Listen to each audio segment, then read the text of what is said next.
Alhamdulillahilladzi arsala rasulahu bil huda wa dinil haq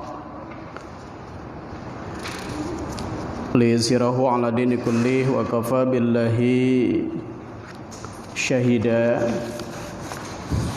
Asyhadu an la ilaha illallah wahdahu la syarika lah wa asyhadu anna Muhammadan abduhu wa rasuluhu alladhi la nabiyya ba'dah. Allahumma salli ala Muhammadin nabiyil karim wa ala alihi tayyibin wa ashabihil hadin wa man tabi'ahu bi ihsanin ila yaumiddin. Ba'd. Alhamdulillah, segala puji bagi Allah Subhanahu wa taala dan semoga salawat serta salam senantiasa tercurah kepada Nabi Muhammad sallallahu alaihi wasallam, pada keluarganya, para sahabatnya dan umatnya sampai hari kemudian.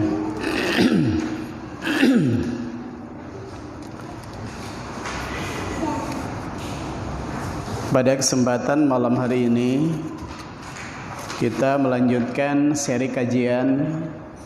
Tema utamanya tentang asyratus sa'ah, fenomena akhir zaman.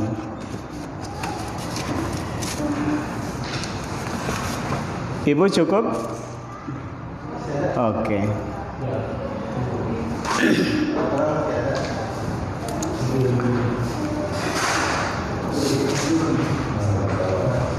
Assalamualaikum warahmatullahi wabarakatuh. Pada kesempatan yang lalu telah kita bahas 4 hal, di mana 4 hal itu merupakan wasiat Rasulullah sallallahu alaihi wasallam kepada Mu'adz bin Jabal, yang kemudian Rasulullah SAW mengajarkan 4 wasiat itu dengan doa yang biasa dibaca pada tasyahud akhir, ya, sudah kita bahas pada kesempatan yang lalu. Pada kesempatan malam hari ini kita membahas sebuah tema tentang menyingkap fitnah akhir zaman. Tentu berkaitan dengan fitnah atau masalah atau problematika atau fenomena akhir zaman ini banyak. Jadi pada kesempatan malam hari ini hanya bagiannya saja. Mungkin nanti kita ungkap dalam kesempatan-kesempatan yang lain.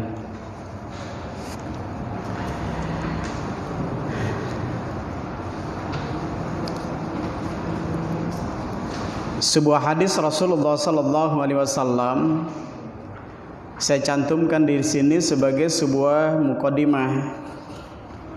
Ini mohon maaf, sebenarnya saya sudah mengedit, tetapi yang di copy yang belum diedit. Yang pertama, saya sudah kasih harokat, jadi nggak gundul kayak begini. Kemudian yang kedua, di bawahnya juga saya kasih terjemah gitu. Tetapi yang terkopikan ini maaf, malah yang tidak ada terjemahnya dan juga tidak ada harokatnya. Tetapi nggak masalah, kita baca. Namanya nanti diajarin.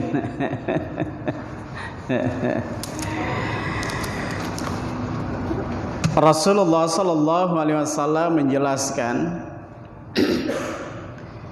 inna baina yaday sa'ati. Bagus, pulpennya ketinggalan ya. Atau tulisannya terlalu kecil, bagus. Jadi sudah kecil gondol gitu ya. Ini makin menyulitkan. Oh.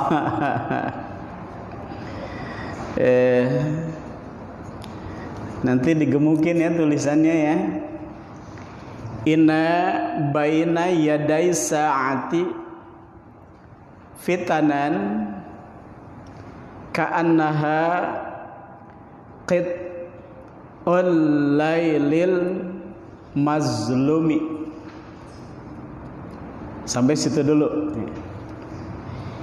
Inna artinya sesungguhnya. Baina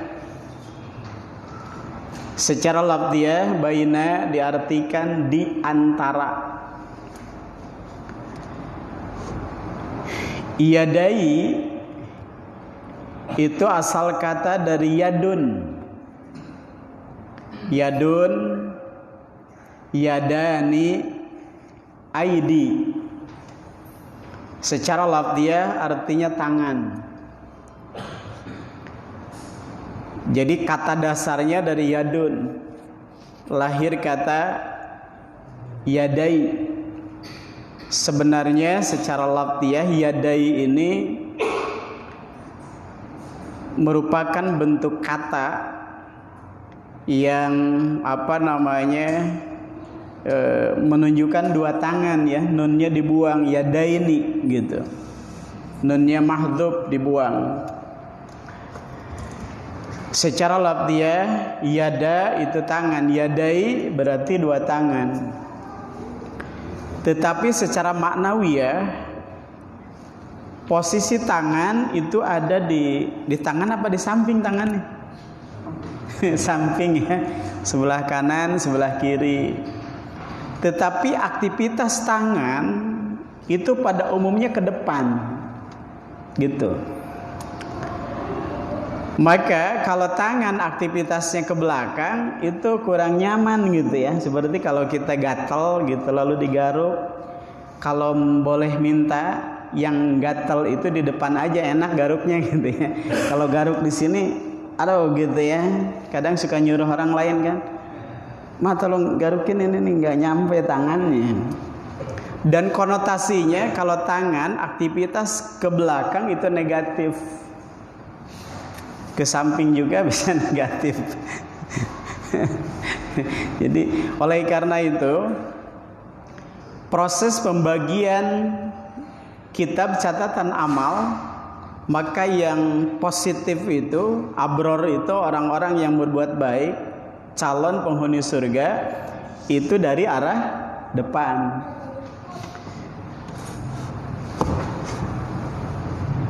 Diungkapkan di dalam keterangan yang lain an yaminihi dari sebelah kanan. Tetapi yang buruk calon orang-orang yang masuk neraka wara'a zahrihi dari belakang gitu. Jadi aktivitas tangan ini ya secara umum ke depan dan hal-hal yang buruk ya sama ke belakang dan yang baik ke depan. Maka kata yadai itu diartikan di hadapan atau menjelang gitu. Jadi kaitan dengan waktu, kalau ada di hadapan kita ya waktu yang akan dilalui atau menjelang.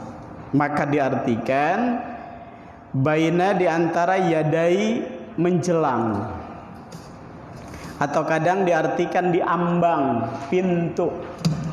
Atau kadang diartikan yadai mendekati gitu. As-sa'ati saat.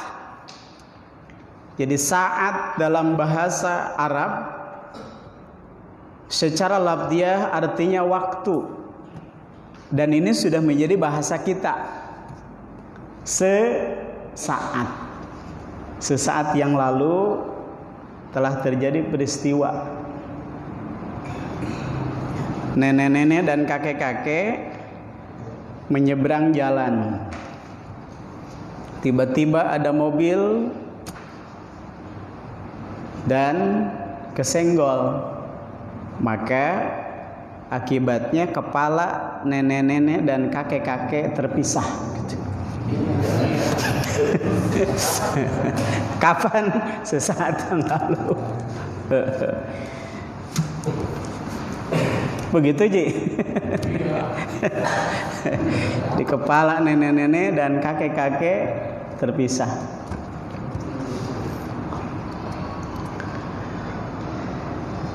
Sa'ad. Kata Sa'ad dalam Al-Quran atau juga dalam hadis ini biasanya tertuju terhadap waktu tertentu. Yang dimaksud adalah waktu yang telah ditentukan, al-mau'ud. Yang dimaksud adalah kiamat. Jadi ketika diungkap di dalam Al-Quran as-sa'ah, maka yang dimaksud adalah kiamat. Ketika diungkap dalam hadis as-sa'ah, juga yang dimaksud adalah kiamat. Kenapa kiamat diungkap dengan istilah as-sa'ah? Karena kiamat itu menyangkut waktu. Waktu apa? Waktu berakhirnya dunia. Jadi dunia ini akan berakhir. Panggung kehidupan dunia ini akan berakhir dan diciptakan dimensi kehidupan yang baru. Maka akhir kehidupan dunia itu disebut dengan hari akhir. Saatnya berakhir kehidupan dunia itu diungkap dengan istilah as-sa'ah. Maka kata Rasulullah sallallahu alaihi wasallam, inna baina yaday sa'ah. Sungguhnya menjelang kiamat itu tiba, atau kiamat di ambang pintu. Kiamat sudah semakin dekat. Fitanan. Yang bawa pulpen boleh dikasih harokat. Fitanan. Fitanan merupakan bentuk jamak dari fitnah. Jadi kalau fitnah satu, kalau dua fitnatani atau fitnataini. Kalau banyak fitnahnya fitan atau al-fitan, fitanan atau al-fitan. Akan muncul berbagai fitnah.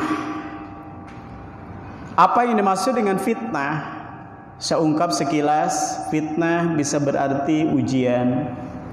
Fitnah bisa berarti masalah, problematika kehidupan. Nah, inilah yang disebut dengan fitnah. Nanti mungkin diungkap selanjutnya fitnah dalam perspektif Al-Quran atau fitnah dalam perspektif Islam. Apa saja yang dimaksud dengan fitnah itu? Karena secara umum fitnah yang biasa kita fahami adalah sebuah tuduhan yang dituduhkan kepada yang lain. Bisa individu, seseorang kepada orang lain, menuduhkan sesuatu yang itu dia tidak lakukan tetapi dituduhkan, itu fitnah. Ya. Nah, fitnah itu pada umumnya tidak disukai orang. Tetapi Kang Amar, ada fitnah yang kadang-kadang kita suka. Apa tuh? Orang gitu ya. Tapi kita seneng. Diungkap oleh orang bahwa kita rajin tahajud. Ini maaf, ibu-ibu apa teteh-teteh ini yang ini? Enggak, masalahnya dipakai masker jadi susah menebaknya gitu ya. Teteh-teteh aja lah. Kata orang teteh ini rajin tadarus gitu. Seneng kan? Seneng. Padahal nah, jadi terkadang dalam hal tertentu kita menyukai sesuatu yang sesungguhnya sesuatu itu tidak ada pada kita atau tidak kita lakukan. Ya. Oke, kita lanjut. Tetapi fitnah dalam perspektif Islam pengertiannya banyak. Bisa dalam pengertian fitnah itu, bisa juga dalam pengertian masalah, problematika kehidupan, bisa juga berarti bencana dan lain sebagainya. Itu banyak. Maka kata Rasulullah sallallahu alaihi wasallam, fitanan akan muncul fitnah. Jadi di akhir zaman itu akan muncul fitnah. Fitnahnya banyak. Ini menunjukkan bahwa dalam proses perjalanan waktu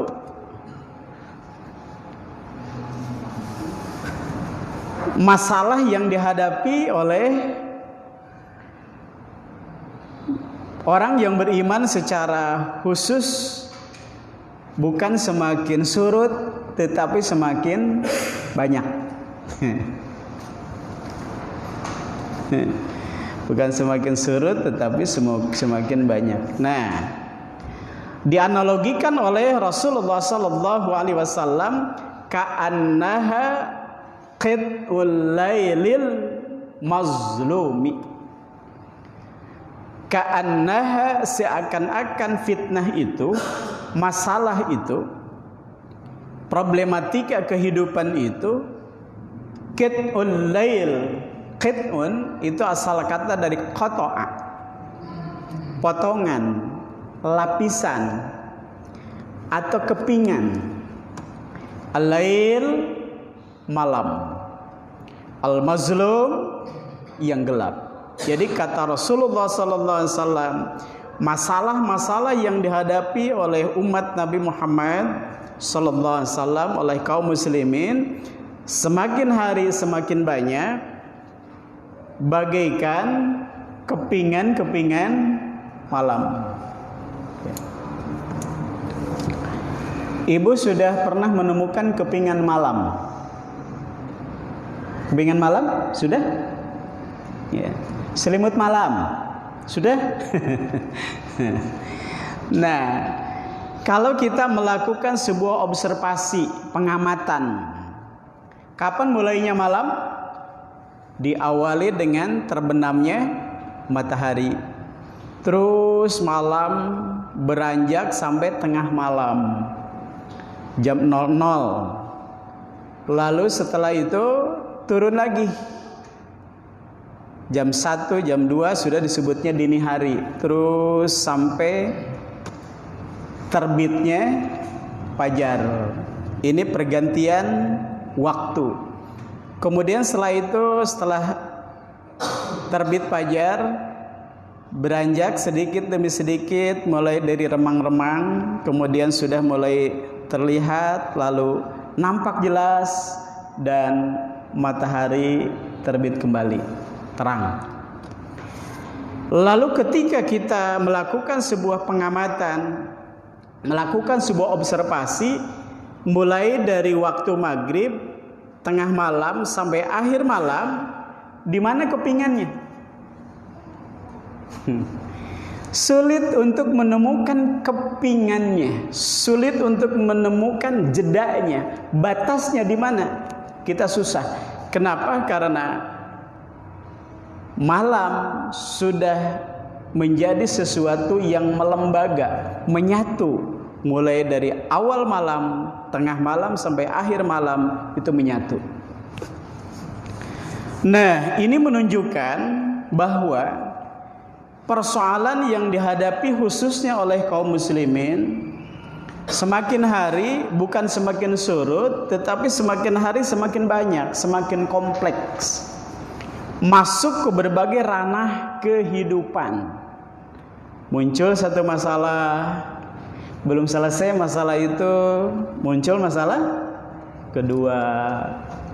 Masalah kedua belum selesai, muncul lagi masalah ketiga, terus sehingga masalah ini menumpuk.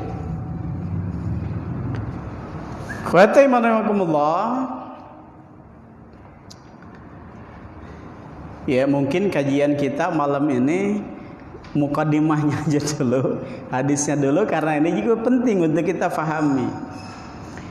Masalah-masalah yang muncul membawa efek kepada manusia secara umum dan kaum muslimin secara khusus, ini muncul dari dua hal.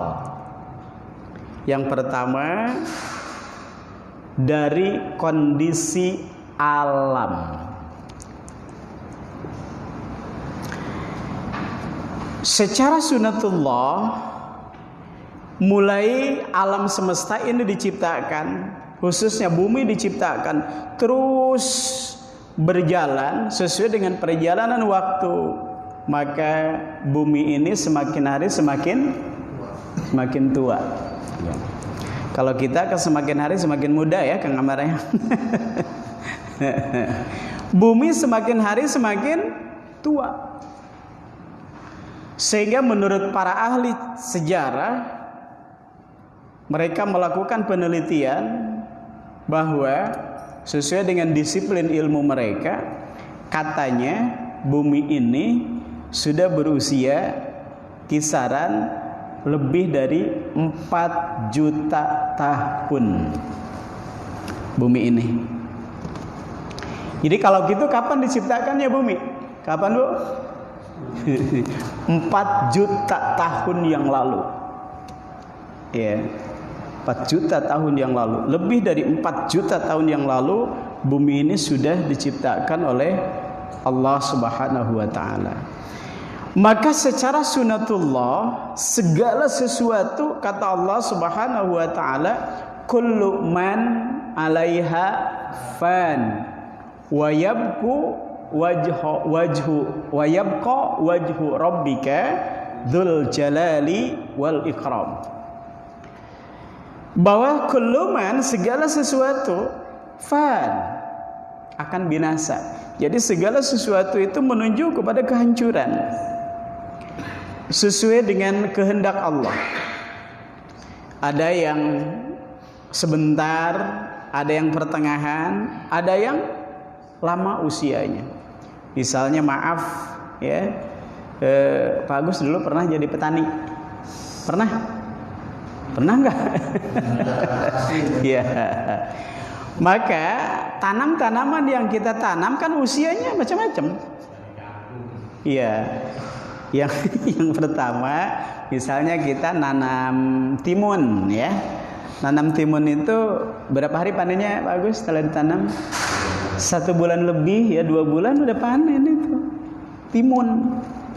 Jagung, ada istilah usia seumur jagung. Nih ahli jagung nih. Berapa usianya? 3-4 bulan ya. Nah, jagung. Terus padi ada usianya 3 bulan panen, ada yang 6 bulan. Nah, kalau sudah berbuah dipanen, ya tangkainya mati. Jagung misalnya kita panen nih, udah biaran tumbuh lagi, nggak tumbuh lagi. Setelah itu ya lambat, kemudian proses berikutnya menguning dan mati. Padi setelah kita panen ya udah mati. Itulah berkaitan dengan alam, bahwa alam ini ada batas waktunya menuju kepada kehancuran, termasuk bumi di dalamnya. Bahwa bumi setelah diciptakan, proses perjalanan waktu, maka menuju kepada kehancuran. Dan sekarang ini bumi masih muda apa sudah tua? Usia 4 juta tahun, ternyata bumi ini sudah tua.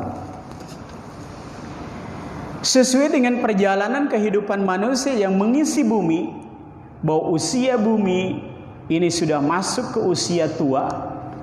Kapan? Diawali dengan diutusnya Rasulullah sallallahu alaihi wasallam.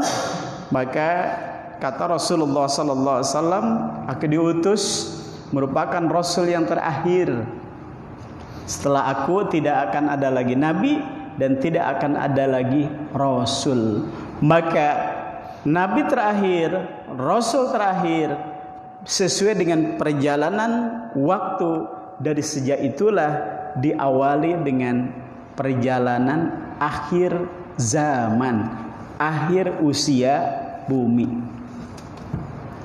Jadi bumi ini sudah tua. Nah, sejak kapan terhitung akhir zaman? Sejak diutusnya Rasulullah sallallahu alaihi wasallam. Kata Rasulullah sallam, aku diutus di akhir zaman.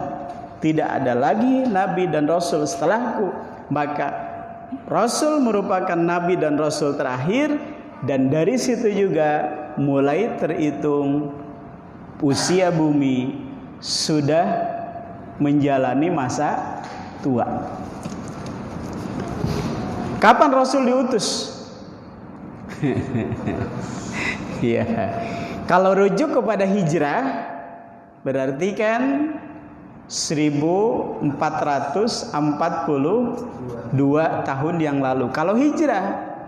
Sementara Rasulullah SAW telah diutus 13 tahun sebelum hijrah. Sebelum hijrah berdakwah di Mekah selama 13 tahun, berarti 1442 ditambah 13. Pak Agus jago ngitung, berapa Pak Agus? 1455. Jadi sudah terlewati masa tua bumi ini 1455 tahun menurut hitungan Hijriah. Jadi kita ini sudah ada di akhir. Oke. Maka kata Rasulullah SAW, dan nanti kita mungkin bahas ini secara khusus, berkaitan dengan usia bumi, maka semakin hari semakin tua akan terjadi kadzab, kasyaf, akan terjadi banyak gempa. Siklus alam berubah. Jadi sudah nggak stabil. Ekosistem berubah.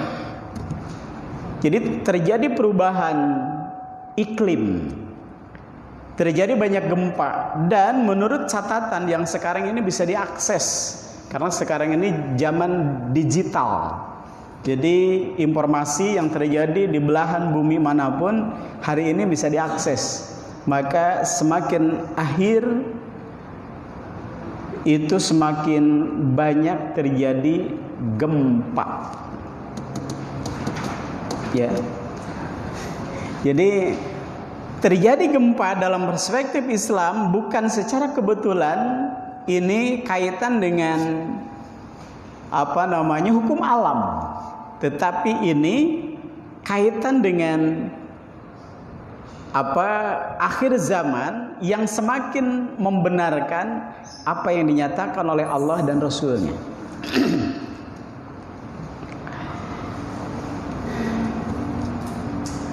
Ketika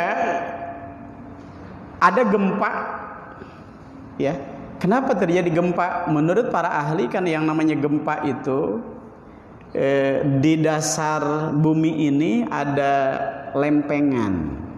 Ketika lempengan ini bergeser dan terjadi patah, begitu terjadilah patahan, maka mengakibatkan efek di permukaan bumi.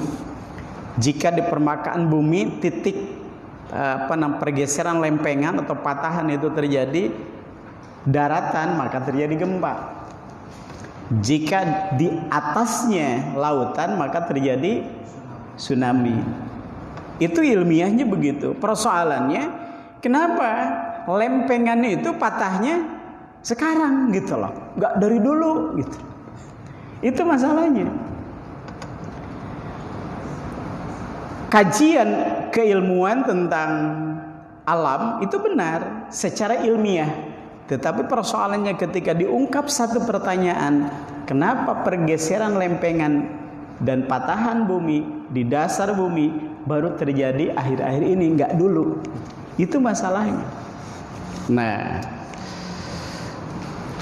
secara geografis yang namanya Timur Tengah, khususnya Mekah, Madinah, itu negeri yang tandus, negeri yang gersang. Sehingga di Arab beberapa puluh dan ratus tahun yang lalu, hujan ini sesuatu yang langka. Jadi hujan ini fenomena langka. Oleh karena itu, ketika Pak Agus menunaikan haji, mulai dari Mekah sampai Madinah, Madinah ke Mekah lagi, kan lewat beberapa jembatan ya Pak Agus, tapi di bawahnya nggak ada airnya. Kali nggak ada airnya gitu. Di atas jembatan memang nggak ada airnya.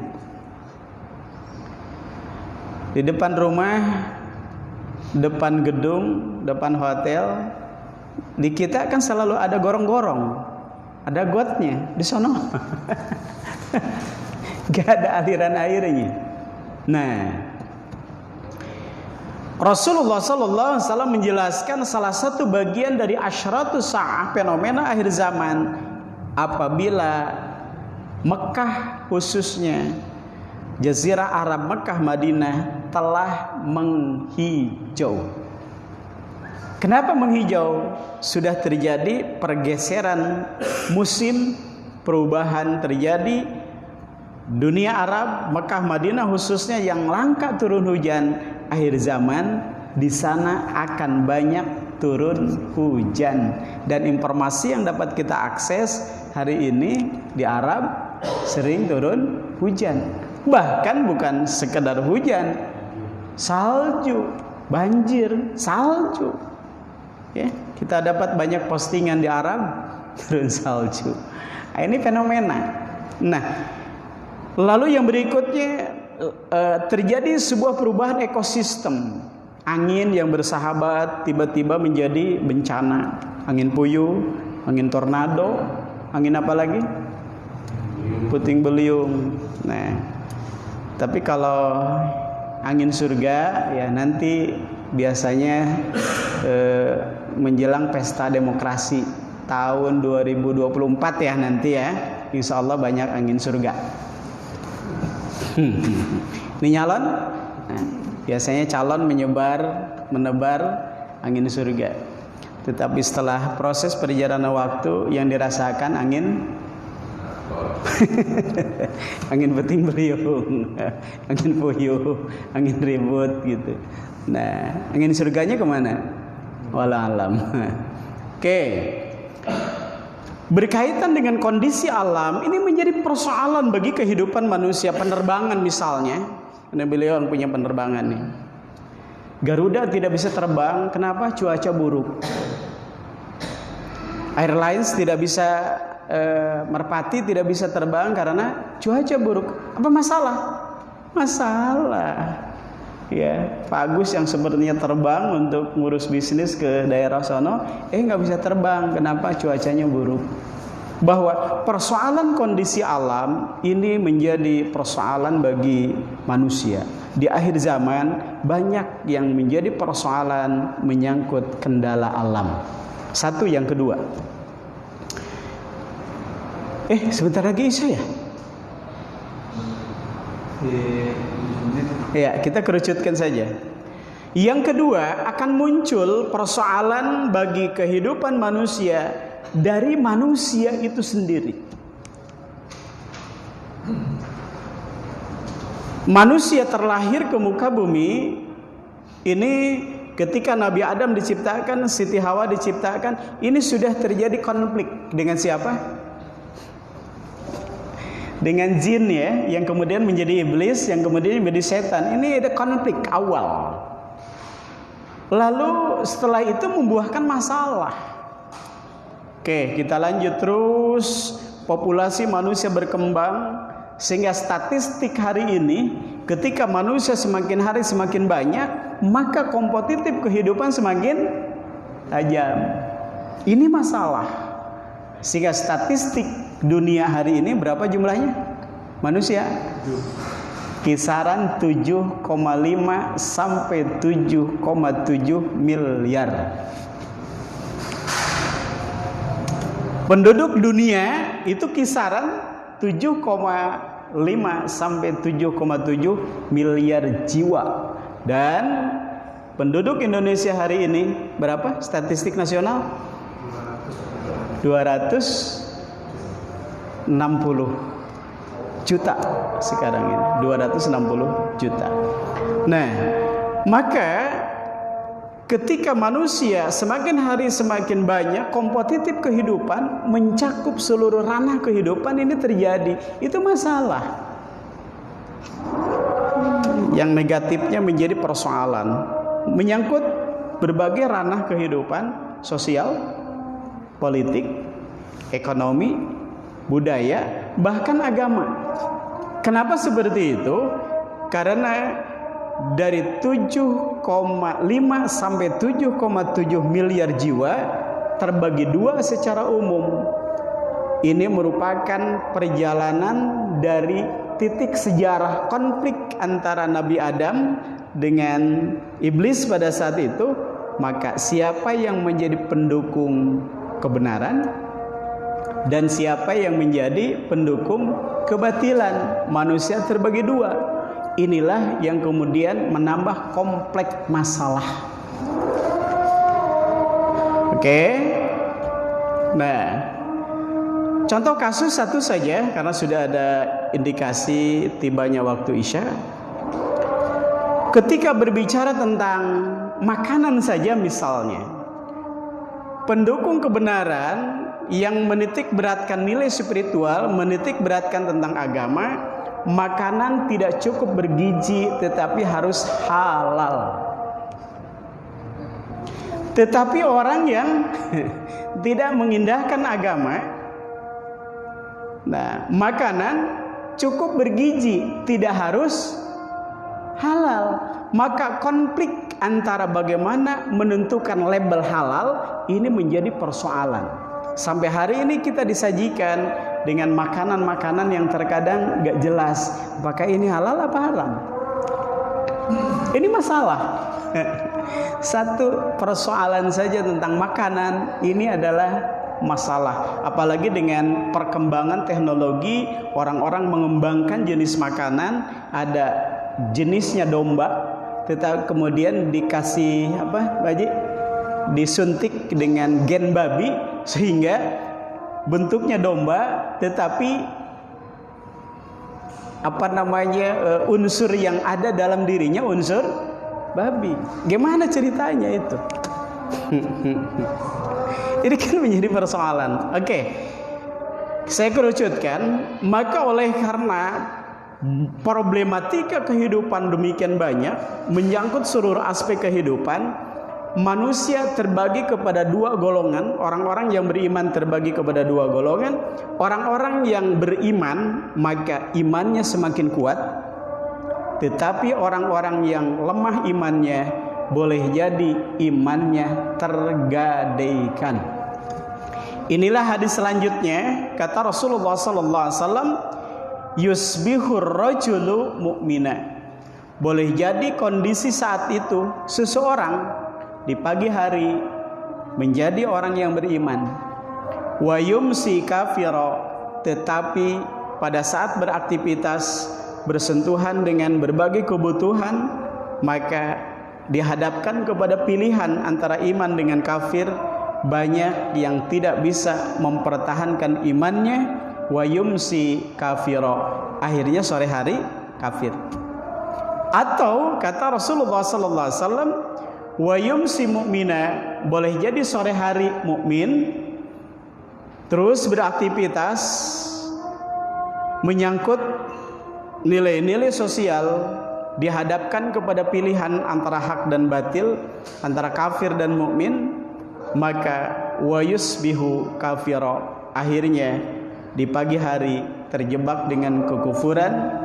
Yabi'u dinahu bi'aradin minad dunya, banyak yang menjual agamanya karena kepentingan dunia. Sesuai dengan levelnya, ada orang yang menjual agama hanya kebutuhan makan. Jadi hanya kebutuhan makan, agama jadi jual. Atau untuk mendapatkan pekerjaan. Di sini boleh bekerja, bisa diterima, tapi tidak ada waktu sholat ya. Tidak ada waktu Jumat dan seterusnya. Sehingga tidak sholat, tidak Jumat, tetapi lebih memilih pekerjaan, berarti ini menggadaikan agamanya. Level berikutnya adalah demi sebuah kedudukan. Untuk mendapatkan kedudukan, boleh mendapatkan kedudukan ini, tapi di sini nggak boleh bicara agama gitu. Nah ini masalah. Maka oleh karena itu, orang-orang yang kurang imannya akan menggadaikan agamanya sesuai dengan tingkat sosial mereka. Ada yang menggadaikan agamanya hanya untuk makan, ada yang menggadaikan agamanya hanya untuk mendapatkan pekerjaan, ada yang menggadaikan agamanya karena kepentingan kedudukan dan sebagainya. Khawati rahimakumullah, itu saja ya pada kesempatan ini yang kita bahas sebagai sebuah muqaddimah. Nanti insyaallah kita akan bahas selanjutnya pada pertemuan-pertemuan yang akan datang. Dan berkaitan dengan hal ini tentu merupakan sesuatu yang penting, bagaimana kita dapat memetakan masalah, sehingga masalah-masalah yang muncul itu kita petakan. Setelah itu kita dapat memandangnya secara benar. Kemudian yang berikut, setelah kita memandangnya benar, berbagai masalah yang muncul, bagaimana kita mensikapinya.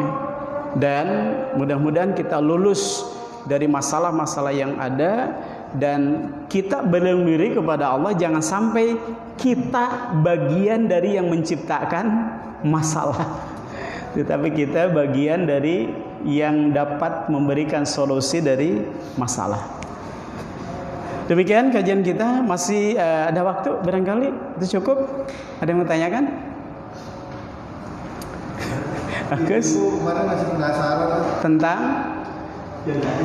Oh gitu. Jadi masih penasaran tentang janaiz. Boleh nanti kapan gitu kita praktek khusus untuk ibu-ibu ya. Boleh ya. Kita akhiri dulu dengan kafarah majelis. Subhanakallahumma wa bihamdika, asyhadu an la ilaha illa anta, astaghfiruka wa atubu ilaik. Walhamdulillahirabbil alamin. Assalamualaikum warahmatullahi wabarakatuh.